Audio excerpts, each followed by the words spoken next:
Bon, aujourd'hui, on va voir le repère cartésien dans l'espace. Repère cartésien dans l'espace. Alors, rappelons que le repère dans une droite. Alors, si on se donne une droite, voilà.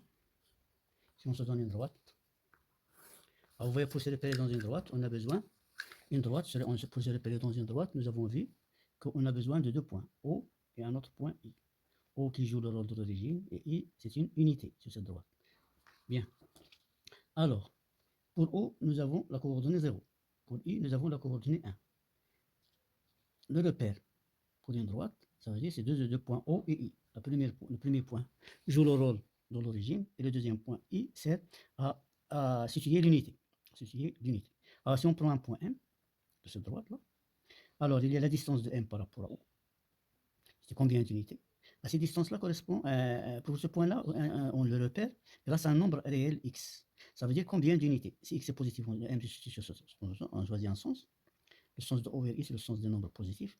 Ici, X sera positif. Si on se trouve M ici, X sera négatif. Alors, comment on écrit OM? On écrit le point OM. C'est combien d'unités? Combien de vecteurs OI? X, OI. Si X est positif, on choisit la direction de O vers I. Si X est négatif, on va inverser la direction. Alors, donc, à chaque point M est repéré. Donc, à chaque point M est repéré par X. X s'appelle la coordonnée. Ici, il y a une seule coordonnée, c'est X. On l'appelle abscisse. Et on note M d'abscisse X. La coordonnée de M, c'est X, c'est une coordonnée cartésienne. C'est pour ça qu'on appelle cartésien.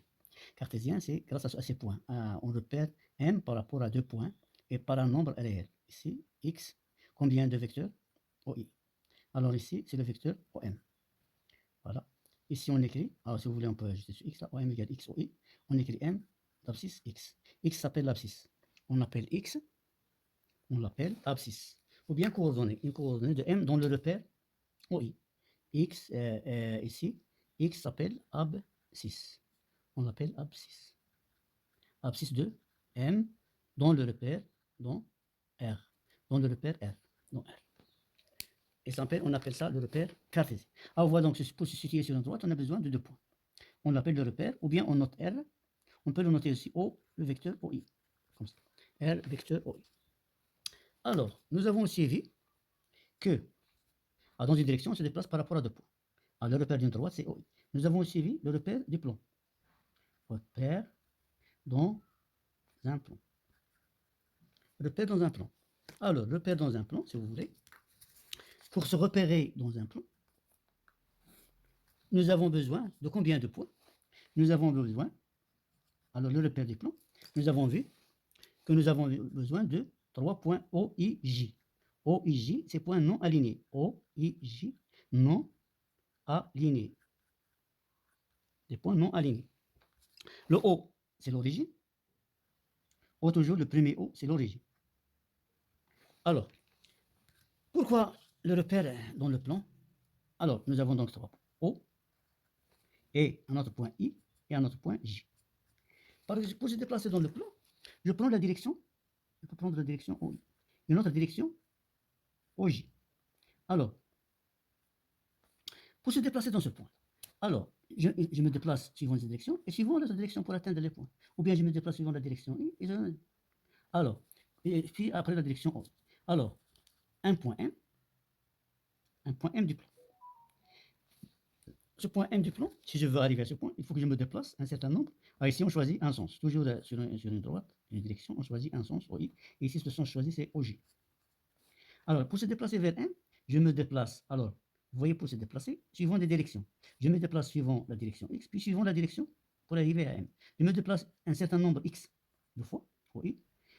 Et après, je me déplace un certain nombre Y de OJ. Alors, vous voyez, donc, ou bien voilà.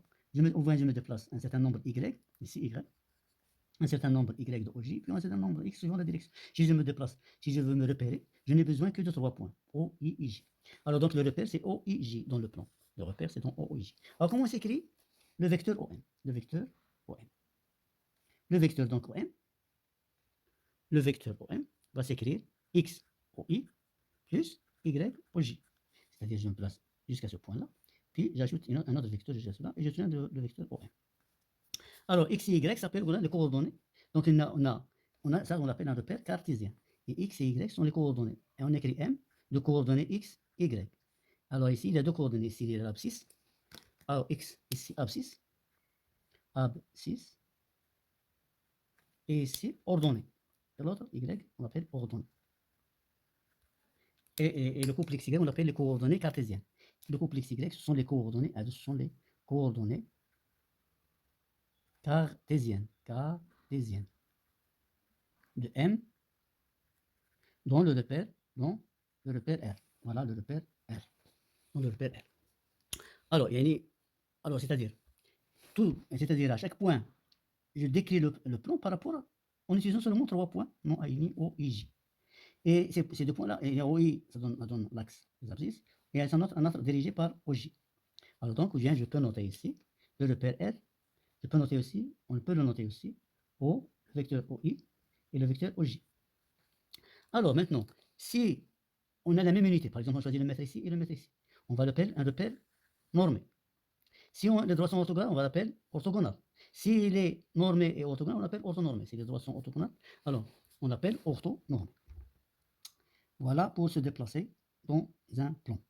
Pour repérer un plan, on va utiliser ce qu'on appelle les 3 points ici, ce qu'on appelle les coordonnées cartésiennes, ou ce qu'on appelle le repère cartésien.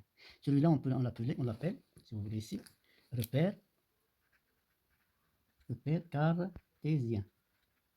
On appelle le repère cartésien, parce qu'il y a un couple x, y, il y a un produit cartésien. Voilà, donc le plan, il est repéré par 3 points non alignés. La droite, il est repéré par 2 points distincts, O et I. Alors, le premier point joue le rôle de l'origine, le deuxième point joue l'axe des abscisses, et le troisième point repère les ordonnées, et l'autre repère les axes. OI repère les abscisses, OJ repère les ordonnées. Et on appelle les coordonnées cartésiennes de M. Alors, remarquons, si le point M se trouve sur l'axe des abscisses, si on prend un point sur l'axe des abscisses, alors on va faire une petite remarque. Une remarque ici.